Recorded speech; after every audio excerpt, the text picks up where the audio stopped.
Let's jump right into this explainer. Today, we're unpacking something fundamentally misunderstood by, well, millions of people: core strength. Welcome back to YouTube. Today we're taking a hard look at the medical and scientific reality behind our body's foundation.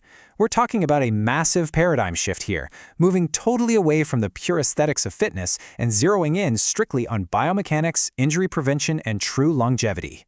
Because let's face it, for decades, we've been sold a total illusion, right?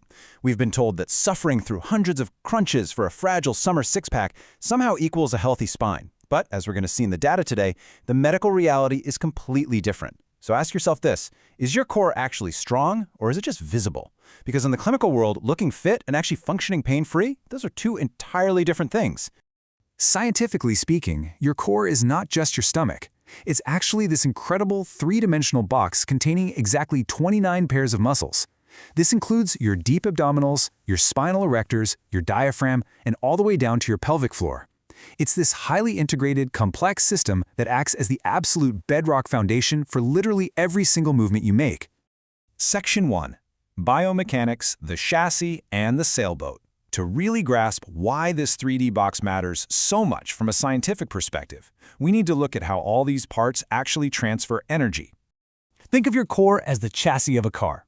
As sports performance researchers constantly point out, if that chassis is unstable or misaligned, it really doesn't matter how huge and powerful your engine, like your arms and legs might be. You just won't get much performance. Your limbs simply can't transfer force effectively, which leads to instant energy loss, and honestly, a total loss of control. And here's the catch: our modern lifestyle is actively destroying this chassis. Sitting hunched at a desk all day or staring down at our phones drastically shortens our anterior kinetic chain, the muscles on the front of our body. And at the exact same time, this posture constantly lengthens and weakens our posterior chain on the back of our body. This neuromuscular imbalance, it's one of the primary drivers of modern back pain. We can understand this imbalance through a really powerful medical analogy: the sailboat mast. Picture your spine as the mast of a ship, and your 29 pairs of core muscles are the supporting wires holding it straight up. Now, if the wires on the front of the mast are yanked tighter than the back, the mast gets pulled forward. The entire structure suddenly becomes incredibly vulnerable to snapping under pressure. And guys, that is exactly what happens to your spine when your anterior and posterior muscles get imbalanced. Section 2. The neuromuscular miracle. You see, a strong core isn't just about static muscles rigidly holding up a mast. It's about incredibly fast, subconscious neurological timing happening inside you right this very second. Medical studies reveal an absolutely mind-blowing fact here. A healthy transverse abdominis, which is the deepest layer of your abdominal wall, fires exactly 30 milliseconds before your shoulder even begins to move. Think about that. It is entirely anticipatory. Your brain literally stabilizes your spine before your arm does anything at all. And it fires an incredible 110 milliseconds before your leg moves. It acts like this subconscious, anticipatory corset that stops your spine from buckling and shearing. When you lose this timing, which studies show patients with low back pain often do, you're losing your structural integrity before you even take a single step. That's wild. Moving to Section 3, energy leakage and longevity. When this neuromuscular timing starts to break down, you experience what biomechanists call energy leakage. And this isn't just an issue for elite athletes. This is a direct paved pathway to joint deformation and chronic injury for everyday people. Leading spine researcher Dr. Stuart McGill captures this perfectly. He says, "I care about the preservation and longevity of my body. Core stability resists the deformation that's going to allow energy to seep out." The takeaway here is huge. We shouldn't just be training for performance today. We absolutely must train to prevent the injuries that'll steal our functional independence tomorrow. Which brings us to Section 4, the scientific prescription. So how do we clinically fix the mast, repair the chassis, and stop all these energy leaks? Let's check out the functional exercises prescribed by clinical experts to restore that 3D box. First up, we start by restoring mobility using the cat-camel warm-up. We have to restore normal muscle length and spinal mobility first and foremost because, well, stability work is practically useless if your joints are completely rigid. You just have to move well before you can stabilize well. Next, we use the dead bug exercise. This brilliantly illustrates how to train that deep transverse abdominis without putting dangerous shearing forces on your lower back. By moving the opposite arm and leg, it actually mimics running mechanics. Plus, throwing a Swiss ball in there often forces your core to maintain strict tension and positional awareness of a neutral spine. It's a game changer. Then we move on to planks. Now, from a clinical perspective, the plank isn't just about showing off how long you can hold it. It's about bracing the abdominal hoop. It engages the internal obliques and lumbodorsal fascia to create a true 360-degree muscular girdle right around your spine.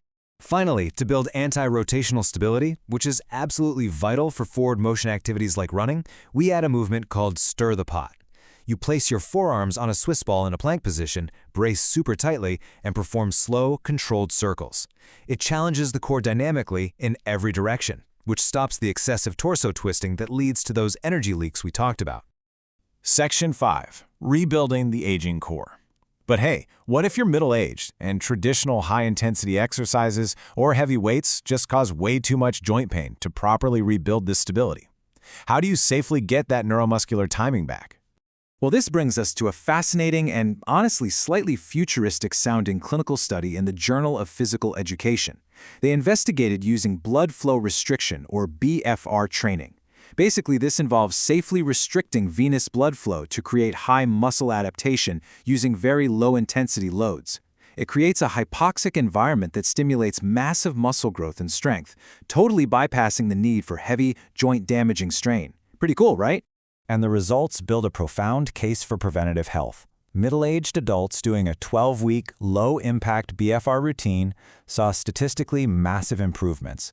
We're talking balance increasing by a mean of 1.33, core stability jumping by 1.08, and lower body mobility seeing significant gains too. This basically proves that we can safely rebuild core stability at literally any age, mitigating sarcopenia and fall risks without overloading our joints. So the absolute crucial takeaway here is this. A scientifically strong core is the ultimate preventative medicine against age-related physical decline. It's not just an optional fitness accessory for looking good, it is a totally non-negotiable requirement for living an active, pain-free life.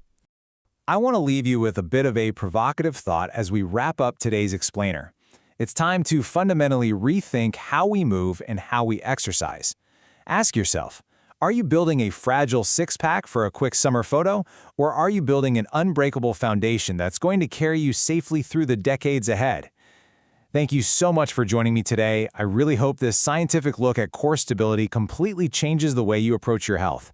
Keep learning and keep building that foundation.